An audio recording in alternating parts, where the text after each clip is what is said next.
जो मारकाट वहाँ मची हुई है, ये स्थिति बहुत डरावनी है और अत्यंत क्रूरता पूर्वक व्यवहार वहाँ हो रहा है। हिंदुओं के साथ भी अन्याय हो रहा है। मुसलमान को मार रहे हैं, मुसलमान सिखों को मार रहे हैं, मुसलमान जैनियों को मार रहे हैं और हिंदुओं को तो टारगेट करके गिन गिन करके मार रहे हैं। जिन्होंने धर्म के आधार पर ही तो पाकिस्तान बनवाया है, भूमि के आधार पर तो बना नहीं।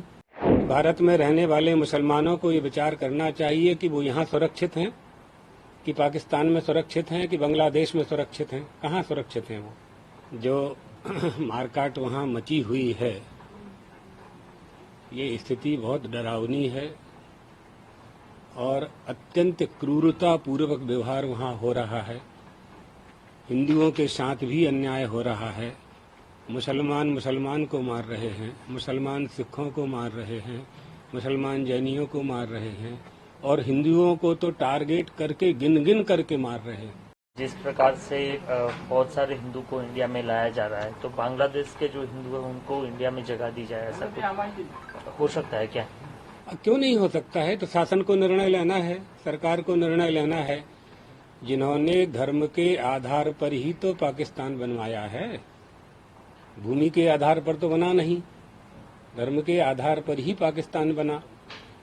तो आज भारत में रहने वाले मुसलमानों को ये विचार करना चाहिए कि वो यहाँ सुरक्षित हैं, कि पाकिस्तान में सुरक्षित हैं, कि बांग्लादेश में सुरक्षित हैं। कहाँ सुरक्षित हैं वो? तो ये उनको शिक्षा लेनी चाहिए ना। बांग्लादेश में जो अत्याचार हो रहा है वो हिंदू तो नहीं कर रहे हैं ना। कौन कर रहा है? वहीं के निवासी कर रहे हैं। पाकिस्तान से बांग्लादेश का निर्माण हुआ, भारत से पाकिस्तान का निर्माण हुआ। तो हम लोगों को भी अपनी संस्कृति और संस्कार, हमारे देश के तो ये न संस्कार है न ये संस्कृति है। किसी की भी हत्या नहीं होनी चाहिए, किसी का भी वध नहीं होना चाहिए। तो ये तो बहुत विचित्र स्थिति पैदा की है और हमारा पड़ोसी देश है, तो हमें तो इस पर विचार करना ही चाहिए। भारत सरकार इस पर जरूर कोई निर्णय ले रहे होंगे, लोग भी चर्चा कर रहे होंगे आपस में।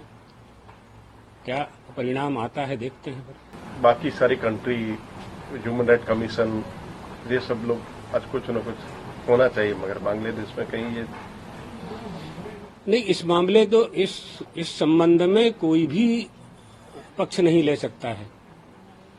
जो लोग ये आंदोलन कर रहे हैं और जो स्थिति वहां पैदा की है, लोगों को फांसी लगा रहे हैं, झोपड़ी में से निकाल करके मृत्यु दंड दे रहे हैं, ये ऐसा अधिकार तो उन्हें नहीं है। ऐसा नहीं करना चाहिए। तो जो आपकी समस्या है, उस समस्या को सुलझाने के जो भी उपाय हैं, उन उपाय में यह उपाय तो सबसे ही अधिक खतरनाक है। ये नहीं होना चाहिए। पूरे विश्व को एक साथ होकर के आवाज उठानी चाहिए मानवता की रक्षा के लिए। तो मानव धर्म तो यही है ना। बहुत से लोग ये कहते हैं हम किसी धर्म को नहीं मानते हैं, तो मानव धर्म को तो मानते हो। तो मानव धर्म का ज्ञान कहाँ से होगा? वो भी धर्म से ही होगा। आपका जो धर्म है, तो जो मारकाट कर रहे हैं और जिनकी मारकाट कर रहे हैं, दोनों ही धर्मावलंबी हैं। तो क्या उनके धर्म में ऐसा आदेश दिया गया है? इन सब विषयों पर चिंतन नहीं होता है। इसलिए हमारे अज्ञान के कारण और अल्प वस्तु की प्राप्ति के लिए ऐसे कदम लोग उठाते हैं, जिसमें हजारों लोगों के प्राणों की आहुति हो रही है। ये रोकना चाहिए, तुरंत रोकना चाहिए। हम लोग कभी इसका पक्ष नहीं ले सकते हैं।